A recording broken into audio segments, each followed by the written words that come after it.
আসসালামু আলাইকুম ওরহমতুল্লাহি ওবরাকাতু। বিশ্বকাপ ফুটবল ও আমাদের করণীয়। আমাদের বলতে মুসলমানদের করণীয়। আমরা মুসলিমরা আমাদের এই ক্ষেত্রে কি কি করণীয় রয়েছে কথা বলতে গেলে আসলে ব্যাপক কথা বলতে হয়। এক কথায় সবকিছু বোঝানো সম্ভব নয় বা সমাধানে আসাও সম্ভব নয়। বিশ্বকাপ ফুটবল এটি এমন একটি আসর, যে আসর থেকে অনেক অর্থনৈতিক লাভের ব্যাপার রয়েছে। এখানে ফিফা তাদের একটা বিরাট অঙ্কের লাভ হবে। যে দেশগুলো অংশগ্রহণ করেছে তাদের তারাও অর্থ পাবে এবং প্রতিটি সেক্টরই সবাই যার যার জায়গা থেকে লাভবান হবে। এটা আসলে একটা বিজনেস। এটা নিছক কোনো বিনোদন নয়, এটা মূলত একটা বিজনেস। বিনোদন থেকে বের হয়ে এখানে মূলত বিজনেসের মধ্যেই, এটা আজ নতুন নয়, যে কোনো খেলাই হোক বর্তমান সময়ে বা অনেক আগে থেকেই এটা একটা বিজনেস।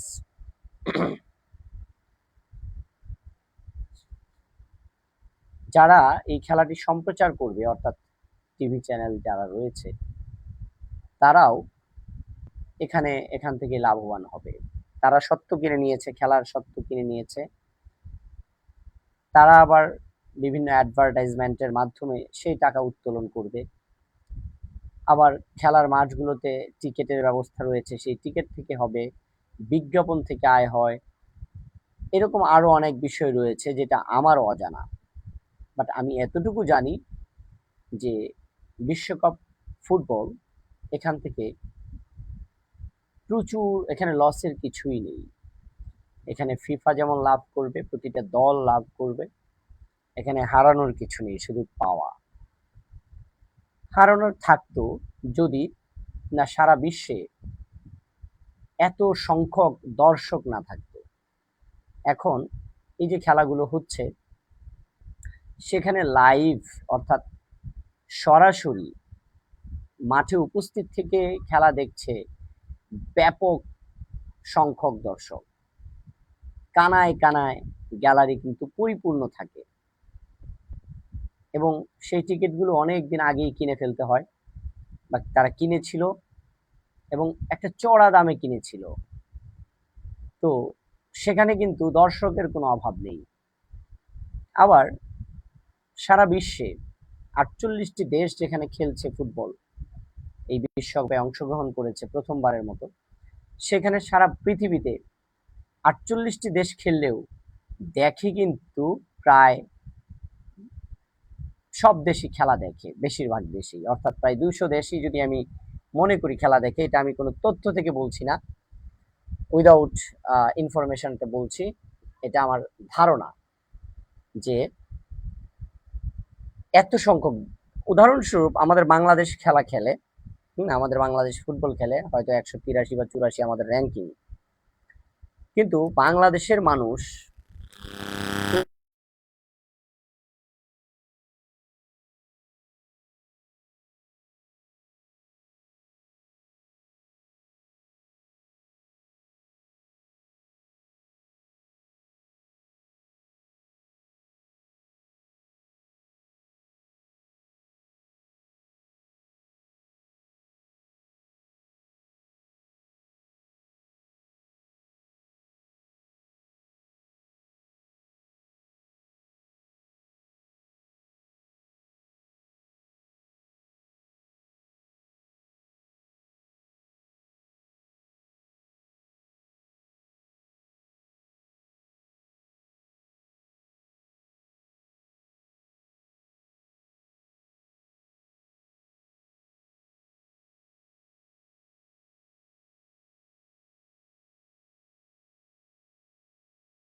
হ্যাঁ, এখন কি কথা শোনা যাচ্ছে? মিরহাজ, তুমি হ্যাঁ, সালাম দিয়েছো। ওয়ালাইকুম।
হ্যাঁ, আশা করি এখন শোনা যাবে। আম, ঠিক আছে, যা বলছিলাম যে বাস্তবতা হলো যে এটি একটি বিজনেস, আর সেই বিজনেসে কে ঝাঁপিয়ে পড়তে না চায়। বিশ্বের অমুসলিম দেশগুলো যখন এখানে প্রতিযোগিতা করছে, মুসলিম দেশগুলো পিছিয়ে নি। এবারের বিশ্বকাপে সম্ভবত 11টি বা 13টি, 11 বা 13, তথ্যগত ভুল হলে কমেন্টে জানানোর অনুরোধ। সম্ভবত 11টি দল বা 13টি দল হচ্ছে যারা মুসলিম দেশ হিসেবে স্বীকৃত, অর্থাৎ 11 বা 13টি দল যারা মুসলিম দেশ হিসেবে স্বীকৃত, তারা এই বিশ্বকাপে চান্স পেয়েছে এবং তারা খেলছে। কথা হলো, বিশ্বে প্রায় আমরা মুসলিম কান্ট্রি হিসেবে যদি ধরি তাহলে 57টি দেশ রয়েছে, বা এমন 57 থেকে 60। এই দেশগুলোর মধ্যে সবাই অনেকেই ফুটবল খেলে, কিন্তু খুব কম দলই যেতে পারছে বিশ্বকাপে।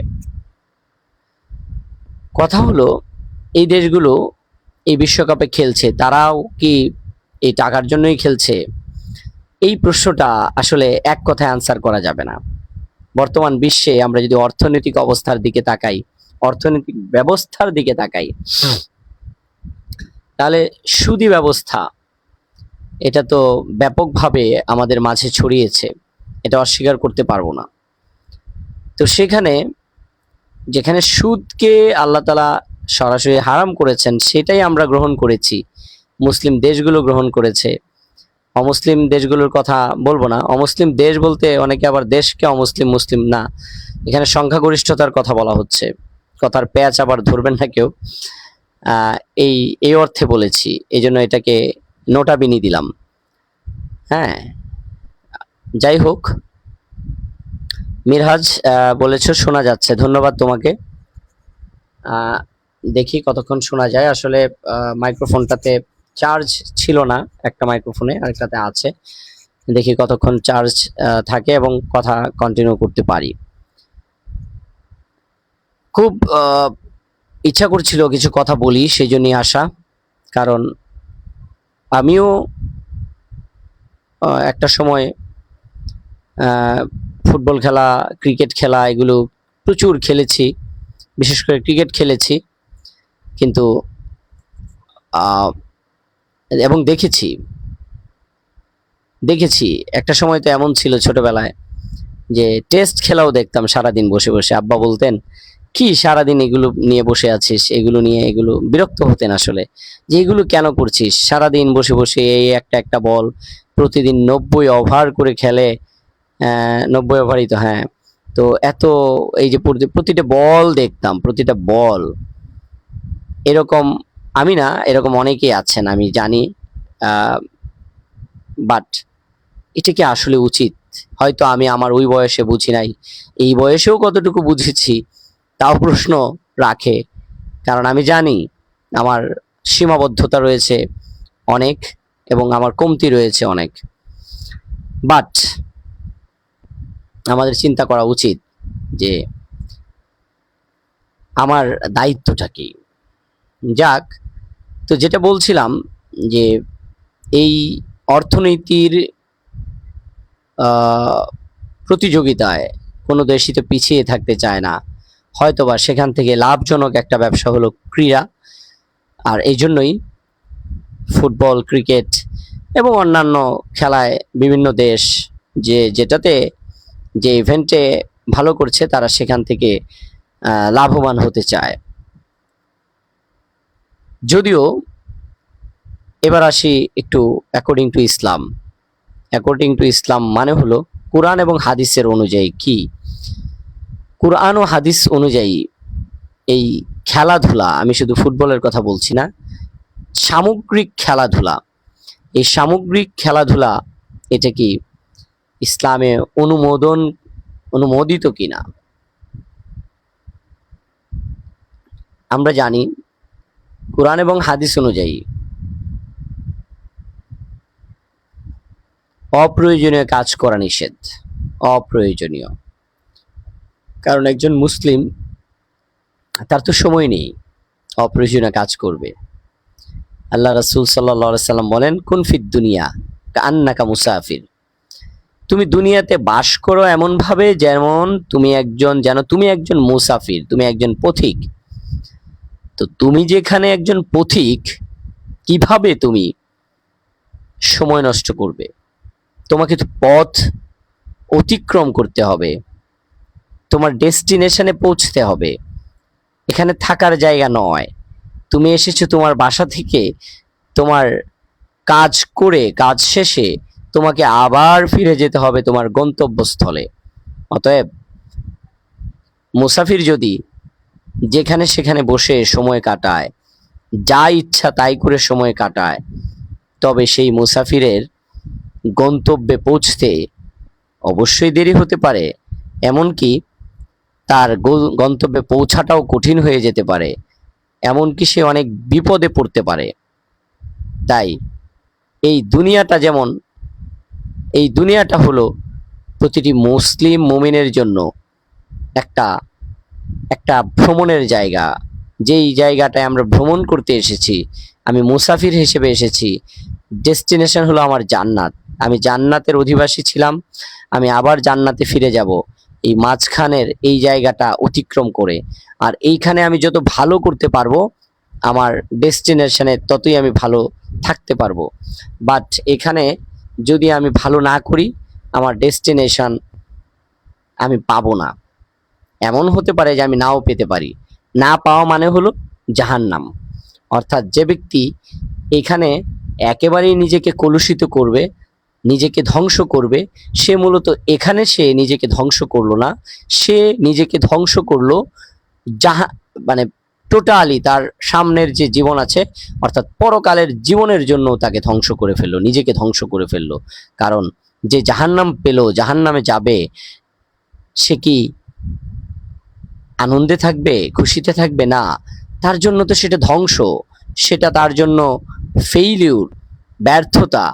তাই একজন মুসলিম মুমিনের কাজ হলো পৃথিবীকে আঁকড়ে ধরা না, পৃথিবীর মধ্যে বসবাস করে, পৃথিবীকে অতিক্রম করে, মানে এই দুনিয়াকে, সরি পৃথিবী না বলি, পৃথিবী তো একটা গ্রহ, এই দুনিয়া, এই ইহকালকে অতিক্রম করে পরকালের দিকে এগিয়ে যাওয়া। এটা হচ্ছে একজন মুসলিম মুমিনের দায়িত্ব, according to the holy Quran and the holy hadith. এখন কথা হলো, এই যে ফুটবল বিশ্বকাপ চলছে, এই ফুটবল বিশ্বকাপ নিয়ে অনেকের অনেক ধরনের কথা আছে। আমরা বেশিরভাগ মানুষকে আমি শুনতে দেখি, আমি খুব দুঃখ পাই, তারা এভাবে কথা বলে যে অনেক ইসলামিক স্কলারকে তারা হেয় প্রতিপন্ন করে বলে যে উনি বলছেন, এটা ওনাদের বলাই কাজ, ওনারা বলে যাবেন আমরা আমাদের কাজ করে যাব, আমরা আমাদের দেখার কাজ দেখে যাব, আমরা আমাদের কাজ করে যাব, ওরা ওদের বলার কাজ করবে, মসজিদের ইমাম ইমামের কাজ করবে, আমরা আমাদের কাজ করব। এই কথাগুলো কখনোই সুস্থ মস্তিষ্কের মানুষের কথা হতে পারে না।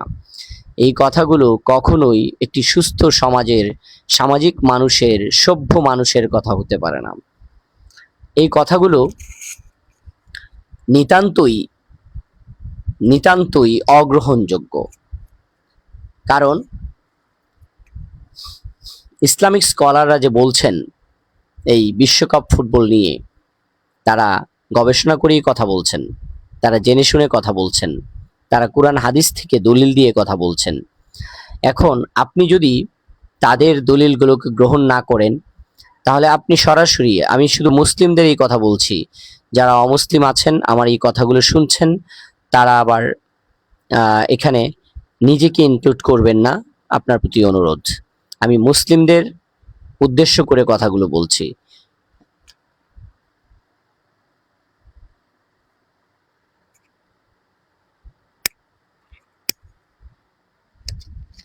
দুঃখিত।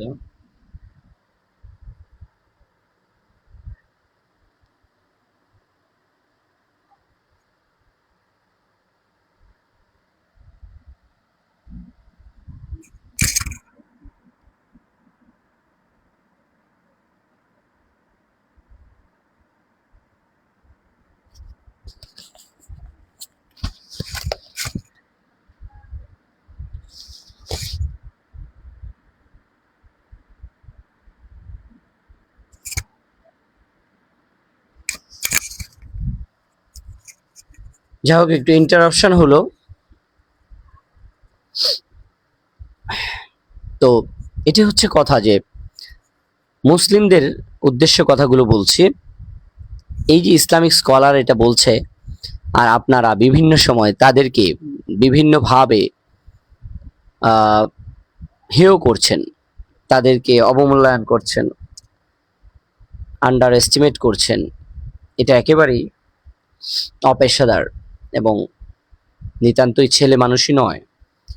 এটা হতে পারে মূর্খতা অথবা জ্ঞান পাপীদের পরিচয়। জ্ঞান পাপীরা এভাবে কথা বলতে পারে অথবা মূর্খরা এভাবে কথা বলতে পারে।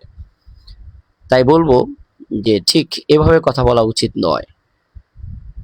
যদি কোনো ইসলামিক স্কলার বলে থাকেন যে বিশ্বকাপ ফুটবল খেলা দেখাটা জায়েজ হচ্ছে না, কেন হচ্ছে না সেটা আপনি জানুন। বিশ্বকাপ ফুটবল বলে কথা না, বিভিন্ন ধরনের বিষয় আছে, অন্যান্য খেলার কথা, তবে বিশ্বকাপ ফুটবল নিয়ে যেহেতু আলোচনা, এই ক্ষেত্রে আমি একটু খোলাসা করতে চাই আপনাদের সামনে। যাদের সময় আছে ধৈর্য ধরে শোনার আহ্বান। বিশ্বকাপ ফুটবল, এখানে প্রথম কথা, এটা শুধু বিশ্বকাপের জন্য নয়, যে কোনো ফুটবলই প্রথম কথা হলো ফরজ লঙ্ঘিত হয় এমন কাজ মুসলিমরা করবে না। আপনি যদি করে থাকেন সেটা আপনি নিতান্তই গুনার কাজ করছেন, আমি যদি করে থাকি আমিও গুনার কাজ করছি, বাট স্বীকার করতে হবে সেটা গুনার কাজ। এখন গুনার কাজকে আমি গুনার কাজ বলে স্বীকার করলাম না, তাহলে এটা কিন্তু শুধু গুনার কাজ থাকে না, সেটা কুফরি হয়ে যায়। অর্থাৎ ইসলামের একটি বিধানকে অস্বীকার করা হয়ে যায়, এটা কুফরি, আর সেটা কাফেরদের কাজ হয়ে যায়, কুফরি হয়ে যায়। মারাত্মক এবং ভয়ঙ্কর বিষয় কিন্তু এটা। উদাহরণস্বরূপ বলতে পারি, একজন চোর চুরি করে, কিন্তু সে স্বীকার করে যে এটা মহাপাপ, চুরি একটি কবিরা গুনাহ। তার মানে তার গুনাহ হচ্ছে, কিন্তু সে কবিরা গুনাহ হচ্ছে তার, কিন্তু সে কিন্তু গুনাহটাকে স্বীকার করছে, যেটা গুনাহ সে কিন্তু অস্বীকার করছে না। আবার ধরে নেন একজন ঘুষখোর, ঘুষ খাওয়া এটাও কবিরা গুনাহ, কিন্তু সে ঘুষটাকে গুনাহ বলে স্বীকার করে না, এটা কিন্তু কুফরি হয়ে যাচ্ছে। এক তো সে কবিরা গুনাহ করলো, দ্বিতীয়ত সে কুফরি করলো। ভয়ঙ্কর বিষয়, কিন্তু ভাবতে হবে এটা। ইসলামের একটা ফরজ বিধানকে যদি কেউ অস্বীকার করে সে কুফরি করলো, অর্থাৎ ইসলাম থেকে খারেজ হয়ে যাওয়ার বিষয় কিন্তু এখানে রয়েছে। খুবই সাবধান, কথা বলতে হবে বুঝে শুনে, মেপে মেপে। তো এখানে ইসলামের ফরজ লঙ্ঘন হচ্ছে কিনা এটা আপনি একটু চিন্তা করুন। আপনি তো মুসলিম, এটা মসজিদের ইমাম সাহেবের কেন বলতে হবে? এটা কেন একজন ইসলামিক স্কলারকে বলতে হবে? এটা কেন একজন শিক্ষককে বলতে হবে? এটা কেন একজন পণ্ডিতকে বলতে হবে? আপনি চিন্তা করুন না, আপনি তো মুসলিম, আপনার বিবেক রয়েছে, আপনি বলুন যে এই বিশ্বকাপে কোনো ইসলামিক ফরজ লঙ্ঘিত হচ্ছে কিনা। এবং লঙ্ঘিতর ব্যাপারটা বিভিন্ন ধরনের হয়। যারা দর্শক তারা দেখছে তাদের এক ধরনের বিষয়, যারা আয়োজন করছে তাদের এক ধরনের বিষয়, এবং যারা সেখানে খেলছে তারা তো সেখানে ক্রীড়নকদের এটা আরেক ধরনের বিষয়। আমি সবসময় বলে থাকি যে গুনাহ দুই প্রকার, একটা হচ্ছে একক গুনাহ আর একটা হচ্ছে সামষ্টিক গুনাহ। একক গুনাহ এটা তেমন প্রভাব ফেলে না মানুষের উপর, এটা কখনো কখনো গোপন থাকে, এটা কখনো কখনো আরেকজনকে আরেকজনের সামনে ঘটলেও সেটার প্রভাব ফেলে না তেমন। কিন্তু সামষ্টিক গুনাহ এটা ব্যাপকভাবে প্রভাব ফেলে, এবং এই সামষ্টিক গুনার মধ্য দিয়ে একটি জেনারেশন পুরো ভুল পথে পরিচালিত হতে পারে, ধাবিত হতে পারে। এই সামষ্টিক গুনার মধ্য দিয়ে এমন একটি ভুল মেসেজ যেতে পারে যার কারণে অনেক সঠিক বিষয় বহুদিনের জন্য হারিয়ে যেতে পারে। একটি মিথ্যাকে যখন বারবার বলা হয় তখন নাকি সেই মিথ্যাটাই সত্য হয়ে যায় এবং প্রতিষ্ঠিত হয়। এরকম অনেক উদাহরণ রয়েছে। আমি তো অনেকদিন ধরে বলে আসছি যে বাংলাদেশে শব্দের মৃত্যু আমাকে কাঁদায়। কত কত ভালো ভালো শব্দকে আমরা নেতিবাচক শব্দে রূপান্তরিত করেছি। এটা কেবলই যুগের পরিবর্তন নয়, বরং এখানে আমাদের হীনমন্যতার বহিঃপ্রকাশও রয়েছে। যাই হোক, তো এখন প্রশ্ন করুন আপনি যে এখানে কোনো ফরজের কমতি হচ্ছে কিনা, ঘাটতি হচ্ছে কিনা। হ্যাঁ, ফরজের কমতি হচ্ছে যে এখানে প্রথম কথা হলো খেলোয়াড়দের কথাটা বলি। কথা তো অনেক আছে, খেলোয়াড়দের কথার মধ্যে হলো যে তারা, আমি জানি না কতজন খেলোয়াড়ের হাঁটু ঢাকা থাকে, হয়তো গোলকিপারের হাঁটু অনেক সময় ঢাকা থাকে। তারা একটা টাইট একটা ট্রাউজার পরে থাকেন, হ্যাঁ, যেটা স্কিনের মধ্যে একদম মানে আঁটো হয়ে থাকে। ওটা হলেও কিন্তু ফরজটা লঙ্ঘিত হয় না। হ্যাঁ, এবং সেটা আমি একটু বলে নিই যে 11টি বা 13টি দেশ যে আছে মুসলিম কান্ট্রির, এই মুসলিমদের জন্য এটা ফরজ, অমুসলিমদের জন্য নয়, কারণ তাদের তো ঈমান নেই। এখন কথা হলো তাহলে তাদেরটা কি আমরা দেখতে পারবো? No no no. এই ক্ষেত্রে দর্শকদের কথা হলো দর্শকরা সেটাও দেখতে পারবে না। দর্শকরা একজন মুসলিমের হাঁটু যেমন দেখতে পারবে না, একজন অমুসলিমের হাঁটু দেখতে পারবে না, উরু দেখতে পারবে না। কারণ পুরুষের সতর হলো নাভি থেকে হাঁটু পর্যন্ত, অর্থাৎ হাঁটু দেখা যাবে না, হাঁটুর নিচ থেকে খোলা থাকতে পারবে, হাঁটুর নিচ পর্যন্ত এটা সতর, নাভি থেকে হাঁটু। এখন হাঁটুটা দেখা, উরুটা দেখা, এগুলো দেখা, এটা কিন্তু শুধু এমন নয় যে আমি মরক্কোর একজন খেলোয়াড় কি যেন আমি হাকিমির উরু দেখতে পারবো না, কিন্তু আমি মেসির উরু, আমি নেইমারের উরু, রোনাল্ডোর উরু ঠিকই দেখতে পারবো। বিষয়টা কিন্তু তা নয়। এখন তারা মানবে না, তারা মুসলিম নয়, তারা মানবে না, এটা তাদের ব্যাপার। কিন্তু হাকিমি মুসলিম, সেও মানছেন, এটা তার ব্যাপার। কিন্তু কথা হলো ইসলামিক বিধান হলো আপনি মানেন, আমি আপনাদের যাদের সাথে এখন বলছি আপনারাও কেউ মানেন কি মানেন না, আমি আহ্বান থাকবে যেন আমি নিজেও আমল করতে পারি। আমি নিজেও যে এত ভালো আমল করি তা না, আমার কথা হলো আমরা সবাই আমল করার চেষ্টা করব। বাট ফ্যাক্টটা অস্বীকার করা উচিত নয়, তাতে কুফুরি হয়ে যায়। আমি সেটা বোঝানোর চেষ্টা করছি, কিন্তু পাশাপাশি এটাও চেষ্টা করছি বোঝাতে।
আমরা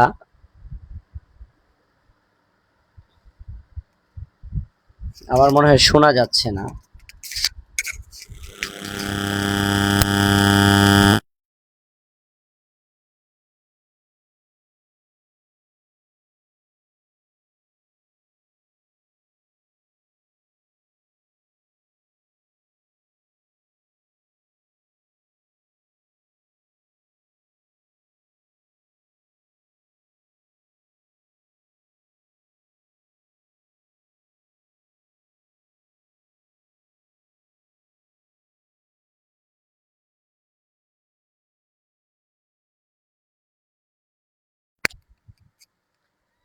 যাই হোক, কথা মনে হয় শোনা যাচ্ছে না।